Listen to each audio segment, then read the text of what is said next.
I did not realize this or understand that it was being called this until I saw it in an article one day. But I did not realize we were in the super team era. Like obviously I know super teams exist, but I didn't know we were calling this the super team era. Is this the new NBA? Will we ever phase out of this era where people are teaming up like stars are teaming up? Or is that too much of a slippery slope to call it that or define it as such? I don't think this era will ever end. I don't. Because you have players wanting to play maybe with people that they played with in college or people that they grew up playing AAU with, like superstars, who become friends in the league. Maybe they got drafted together and they wanna play together. So I think without doing something that Boston did, which is draft your superstars, Hmm. outside of that, I don't feel like this era will ever end because now players have the leverage. And again, this is LeBron James's fault. This is all LeBron's fault. I think it's easy and very accurate to put the blame on him.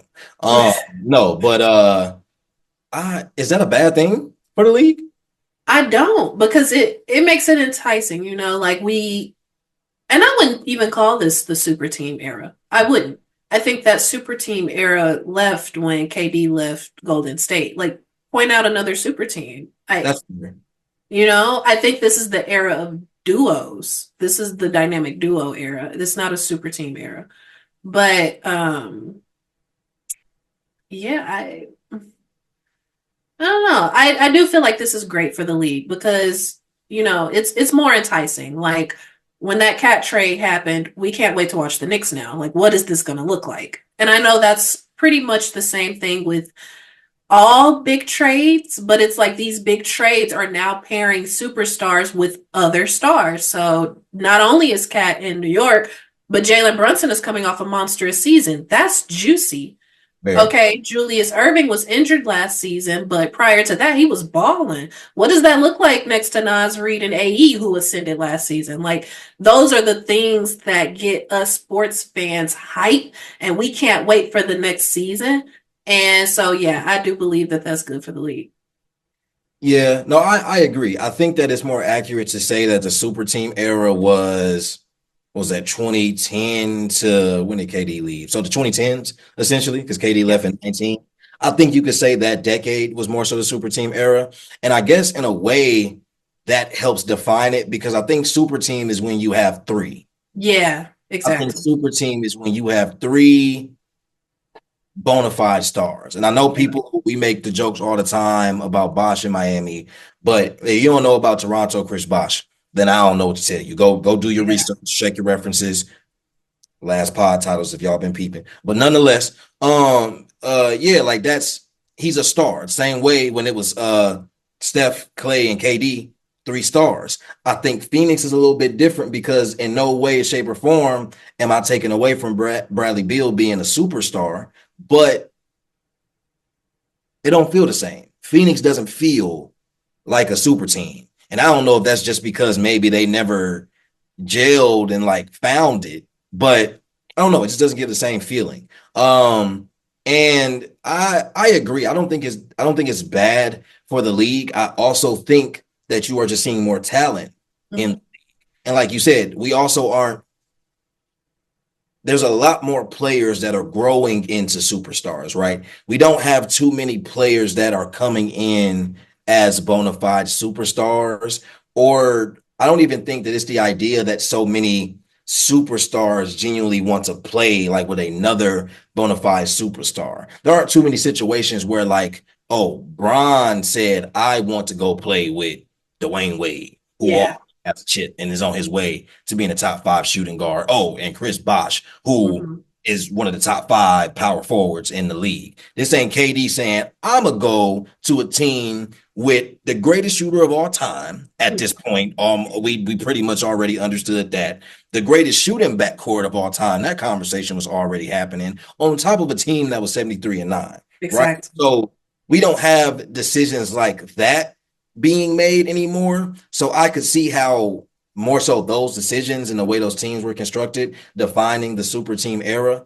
And I think the influx of talent going back to that is the main reason that it makes it exciting because also now you look at a player like SGA. I don't think anybody projected SGA to be a superstar, not in the way that Mhm. he is. I don't think anybody expected him to blossom the way that he did. Brunson's a similar case. I don't think anybody expected Brunson to have that monster year. Now, granted, you could look at both of them and say, well, with these expectations, are they gonna, match it, or are they gonna, meet those expectations this year, or was it a fluke? But I think you're just seeing a lot of players where once they get a trust in that coach or once the organization realizes, like, no, this is a player we can get behind because they embody, our organization or they embody like what the coach wants. You see a lot of players be able to become studs, but also at the same time, how many players got buried and we didn't get a chance to see them become stars because they were just in the wrong situation. So Yes. one way where you could look at it as, man, maybe super teams ruined everything. I also think what happened is now you had teams who had no choice but to, okay, let's put these players out there and see what they got. And from that, oh, we got a diamond here that we Mhm. maybe wouldn't have known about if we were trying to go get this player or we were busy trying to do XYZ. So I think all in all, full circle, it's been great for the league because it's allowed room for more players to become stars. And I think that with that, that's how we start to see more duos. But I also think that goes to the parity that we've seen across the league as well, because now you got more stars. And the one thing I will give this young generation, they don't they don't care.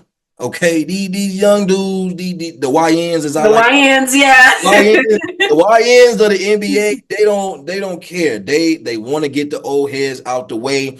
They want to do it with them and they homies, like, not, oh, bring me another star. Look, me, the dude that got drafted after me, that's been here Mhm. 3 4 years. The dude that was getting benched over there, but he coming over here and he buying in. Give me them, right?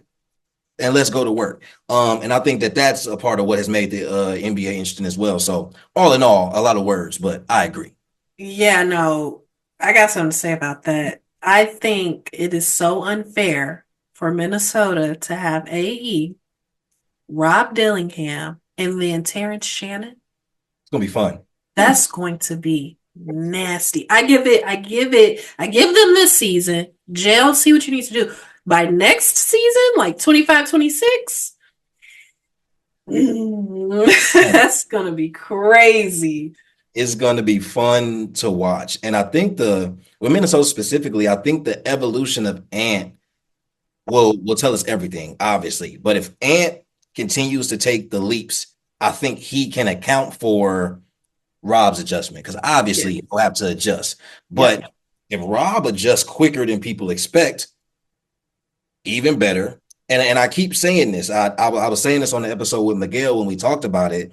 A lot of people have jumped off the Julius Randle, hype train. yeah. Not one sitting here necessarily saying that he should be getting roses he ain't earned yet necessarily. But what I am Mhm. saying is whether he was in New York or whether it's in Minnesota, he was gonna have to decide what type of player he wanted to be, and he was gonna have to decide how bad does he want to win and what does he have to do to win.